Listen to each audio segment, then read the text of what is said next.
உங்கள் குழந்தை ஸ்கூலில் படிக்கிறதா இருந்தால் நிச்சயமாக இந்த வீடியோ காமிங்க.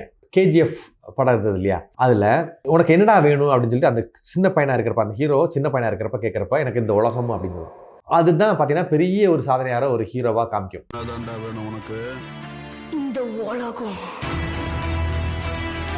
நான் சொல்ல வர்றது என்னன்னா, ஒரு ஹீரோயிசம்ன்றது திடீர்னு மேலேருந்து ஜங்குன்னு குதிச்சிடாது. சின்ன வயசுலேருந்தே அவனோட ஒழுக்கம், அவனோட பின்புலம் எல்லாம் சேர்ந்து தான் கொண்டு வரும். ஹீரோயிசம் திடீர்னு பின்னாடி வந்துட போறதில்ல. ஹீரோயிசம் படிக்கிற காலத்துலேருந்தே வரக்கூடிய படிக்கிறதெல்லாம் பெரிய அந்த காலம் மாதிரிலாம் முக்கியம்லாம் இல்லைங்க.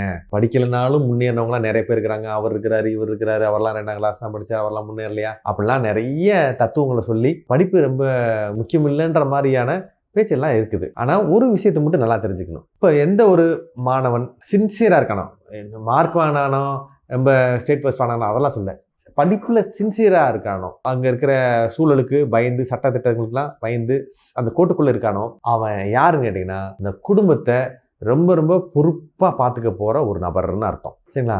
அந்த நபர் ஆரோக்கியத்தில் முக்கியமாக ரொம்ப ரொம்ப கவனம் செலுத்த போகிறவர்னு அர்த்தம். சின்சியராக இவர் வாக்கிங் போயிருப்பார், டயட்டை கரெக்டாக ஃபாலோ பண்ணுவார்.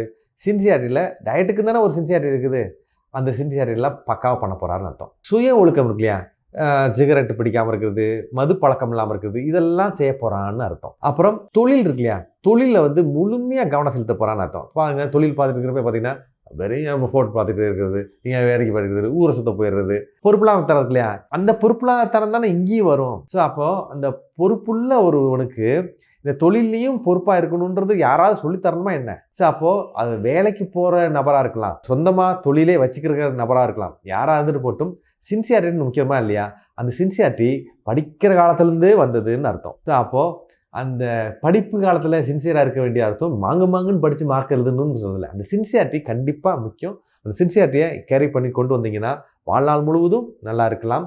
முக்கியமாக தொழில் ரீதியாக, குடும்ப ரீதியாக, ஒழுக்க ரீதியாக, ஆரோக்கிய ரீதியாக எல்லாத்துலேயும் நல்லா இருந்து நல்ல பேர் வாங்கலாம். ஸோ அப்போ அந்த ஒழுக்கம் அப்படிங்கிறது சின்ன வயசுலேயே இருந்ததுன்னா அவர் ஒரு பெரிய ஹீரோவாக மாறும். அவர் ஹீரோன்றது என்னது?